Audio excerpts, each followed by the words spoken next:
ഒരുപാട് ആളുകൾക്ക് ആശ്വാസമായ നേതാവായിരുന്നു ഉമ്മൻചാണ്ടി. ആ നേതാവ് വിടവാങ്ങി 2 വർഷം തികയുമ്പോഴും ജനമനസ്സുകളിൽ ഇന്നും മായാതെ ജീവിക്കുകയാണ് അദ്ദേഹം. പുതുപ്പള്ളി പള്ളിയിലെ കല്ലറയിലേക്ക് ഇന്നും എത്തുന്നവർ നിരവധിയാണ്.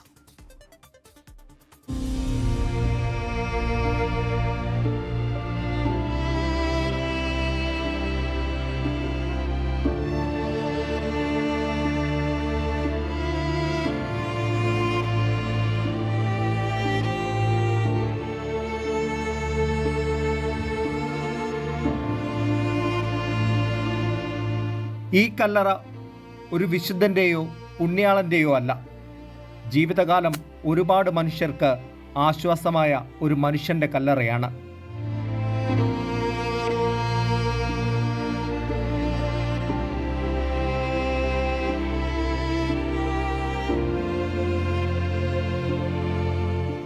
ദുഃഖങ്ങളിൽ കണ്ണീരൊപ്പിയ ആ രാഷ്ട്രീയ നേതാവ് പലർക്കും ദൈവതുല്യനാകുന്നതും അതുകൊണ്ട് തന്നെയാണ്.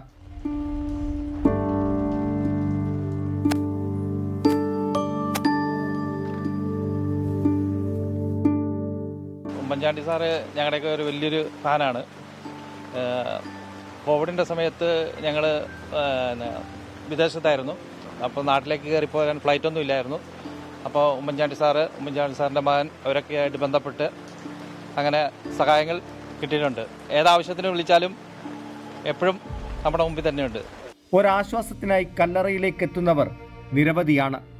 പരാതികളും സങ്കടങ്ങളുമെല്ലാം പ്രാർത്ഥന പോലെ അവർ ഇവിടെ എഴുതി വെക്കും. അതുമാത്രമല്ല, ഉമ്മൻചാണ്ടി എന്ന ജനകീയ നേതാവിനെ അടുത്തറിഞ്ഞവരെല്ലാം പുതുപ്പള്ളിയിലെത്തിയാൽ കല്ലറയിലെത്താതെ മടങ്ങില്ല. അപ്പോൾ എന്നെയും ഉമ്മൻചാണ്ടി സാറിനെയും തമ്മിൽ ബന്ധപ്പെടുത്തുന്ന ഏക ഘടകം എന്ന് പറയുന്നത് ഒരു സംസ്ഥാന മുഖ്യമന്ത്രിയുടെ കയ്യിൽ നിന്ന് ഞാൻ എൻ്റെ ജീവിതത്തിൽ ഇന്നേ വരെ ടിൽ ഡേറ്റ് ഏറ്റുവാങ്ങിയിരിക്കുന്ന ഏക സ്റ്റേറ്റ് അവാർഡ് ഉമ്മൻചാണ്ടി സാറിൻ്റെ കയ്യിൽ നിന്നാണ്. അപ്പോൾ സ്വാഭാവികമായിട്ടും എനിക്ക് അദ്ദേഹം എന്ന വ്യക്തിയുമായി, അദ്ദേഹം എന്ന മുൻ മുഖ്യമന്ത്രിയുമായിട്ടൊക്കെ ഉള്ളൊരടുപ്പം വൈകാരികമായൊരടുപ്പം തന്നെയാണ്. തീർച്ചയായിട്ടും ഇവിടെ നിൽക്കുമ്പോൾ ആ ഓർമ്മകളാണ്. അനുഗ്രഹത്തിനായി എത്തിയവർ, അനുയായികൾ, എതിർചേരിയിലുള്ളവർ, അങ്ങനെ ഇതിനോടകം ഈ കല്ലറയിലെത്തി മെഴുകുതിരി കത്തിച്ചവർ അനവധിയാണ്. ഇന്ന് കോൺഗ്രസിൽ കാണുന്ന മഹാഭൂരിപക്ഷം വരുന്ന ആളുകളുടെയും പ്രവർത്തന ശൈലി ഏതാണ്ട് ഉമ്മൻചാണ്ടി സാറ് പകർന്നു നൽകിയതാണ്.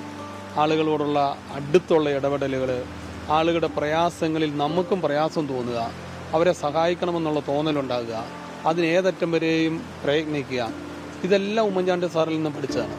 ആൾക്കൂട്ടത്തിനിടയിൽ ജീവിച്ച നേതാവ് തനിച്ച് യാത്രയായെങ്കിലും ഇന്നും ആൾക്കൂട്ടത്തിൽ തന്നെയാണ് അന്ത്യവിശ്രമം കൊള്ളുന്നത്.